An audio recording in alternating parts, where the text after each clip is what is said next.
Kalijaga yang bernama asli Raden Syahid merupakan putra dari Adipati Tuban, yaitu Temenggung Wilakata.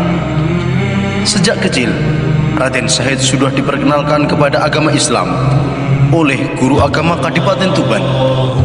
Tetapi karena melihat keadaan sekitar atau lingkungan yang kontradiksi dengan kehidupan rakyat jelata, maka jiwa Raden Syahid pun berontak.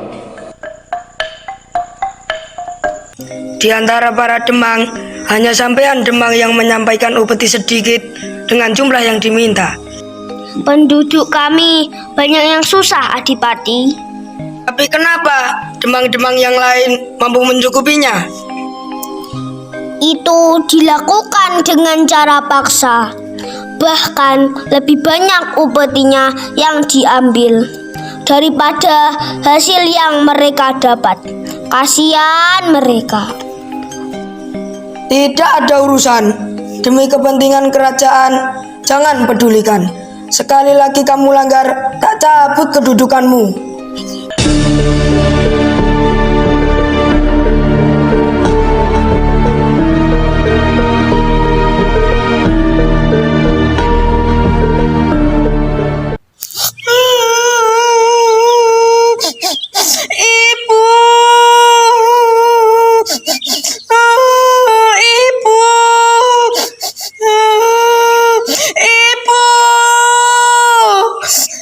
Ada apa?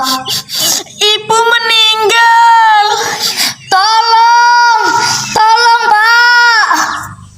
Apa? Ada orang meninggal. Inna lillahi wa inna ilaihi raji'un.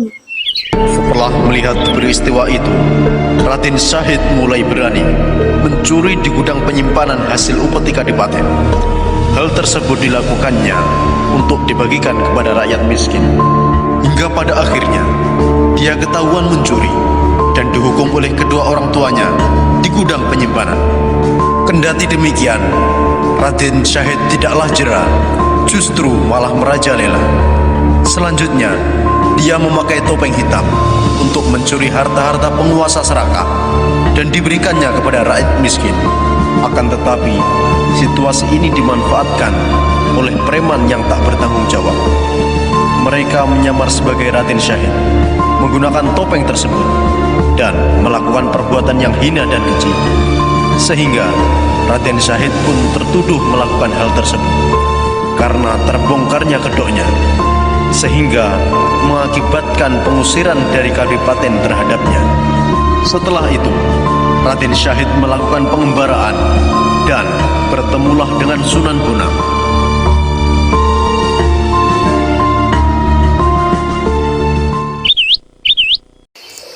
Maaf Kanjeng, apakah saya boleh bertanya?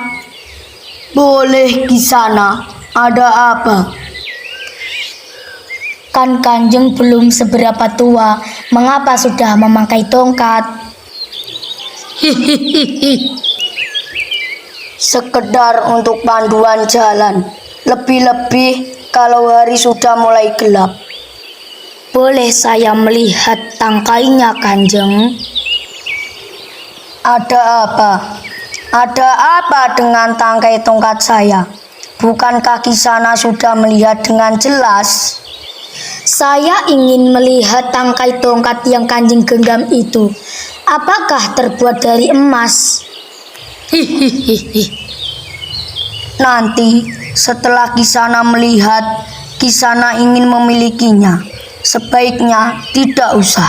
Nanti timbul keinginan untuk memiliki yang bukan miliknya sendiri. Astagfirullahaladzim. Ya Allah. Maaf Kanjeng, saya tidak menangisi tongkat ini. Tapi lihat, saya telah mencabut nyawa rumput ini.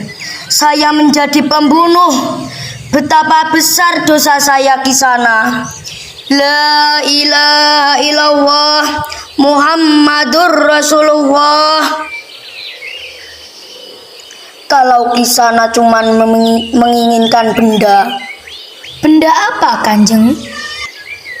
Ambillah, benda itu lebih berharga dari tongkat ini. Dan buah kolang-kaling itu berubah menjadi emas, sehingga Raden Syahid segera mengambilnya sesuai arahan Sunan Bonang. Akan tetapi yang terjadi setelah Raden Syahid memanjat pohon itu, buah pohon itu runtuh tepat di atas kepala Raden Syahid, sehingga mengakibatkannya jatuh pingsan. Setelah bangun dari pingsannya, Raden Syahid emas yang dilihatnya tadi seketika berubah menjadi buah kolang-kaling, dan dia segera berusaha untuk mencari orang tua tadi. Dan setelah sekian lama, akhirnya bertemulah Raden Syahid dengan Sunan Bonang di pinggiran sungai.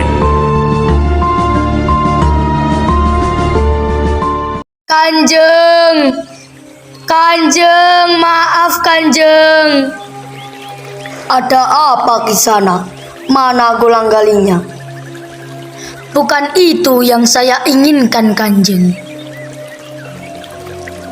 Kalau begitu, Kisana menginginkan tongkat bertangkai emas ini? Bukan Kanjeng, saya ingin diwejat ilmu yang Kanjeng miliki.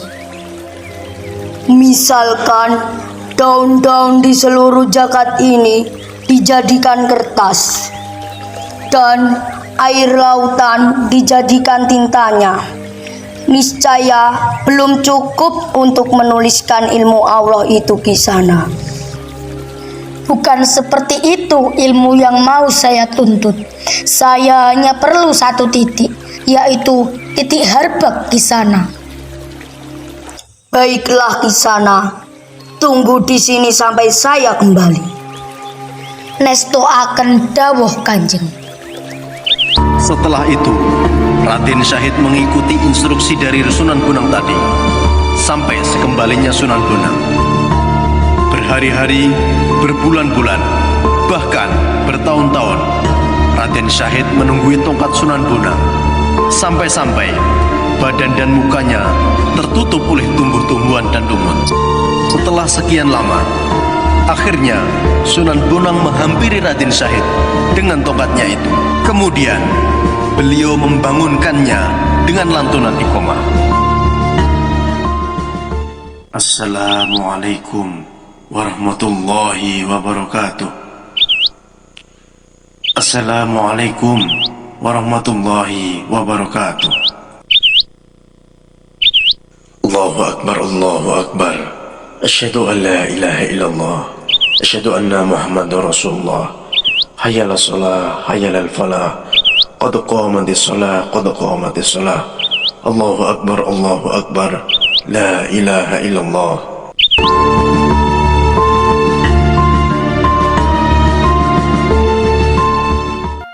Untuk melengkapi ilmumu, pelajari ini. Alhamdulillah, kau tidak akan mengenal Tuhanmu sebelum kau mengenal dirimu.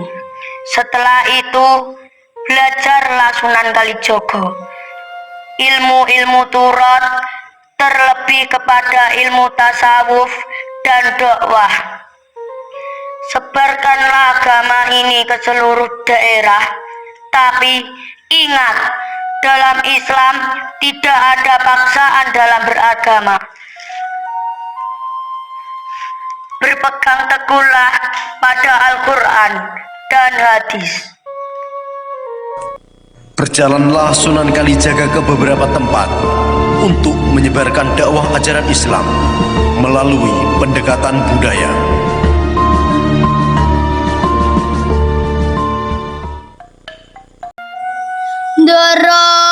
Doro, minta berasnya, Doro.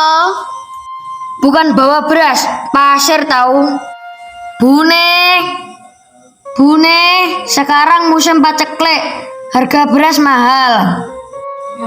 Iya, Pak. Juragan, berasnya berubah jadi pasir. Hah? Pasir? Coba lihat ada di gudang. Ayo, cepat lihat semuanya di dalam gudang. Nggih, Doro. Berubah menjadi pasir semuanya, Doro. Pasir? Apa kamu bilang pasir? Pak, ini juga berubah menjadi pasir, Pak. Aduh, semuanya jadi pasir. Melarat kita, Pak. Aduh, berasku jadi pasir. Mati aku. Kasihanilah kami, Doro. Kasihani, Doro. Dian, aku sudah sial. Kue datang malah minta-minta. Kami belum makan, Doro. Makan itu pasir. Ambil sana. Apa Doro ikhlas memberikan pasir itu pada mereka? Kenapa harus ikhlas segala? Kalau Doro ikhlas, jika Allah mengizinkan, pasti bisa berubah beras. Saya ikhlas, silakan ambil. Mau yang di gerobak atau di gudang, ambil saja sesukanya. Alhamdulillah, matur nuwun, Doro. Dan seketika pasir itu pun berubah menjadi beras, sehingga dapat dimakan oleh pengemis itu. Dan peristiwa tersebut menyadarkan kepada juragan beras untuk selalu bersedekah, karena di sebagian harta kita itu ada harta orang lain yang harus kita sedekahkan. Itulah dan seterusnya peristiwa dakwah Sunan Kalijaga di tanah Jawa dengan metodenya yang unik tersebut menjadikan Islam tersebar di tanah Jawa dengan mudah dan cepat.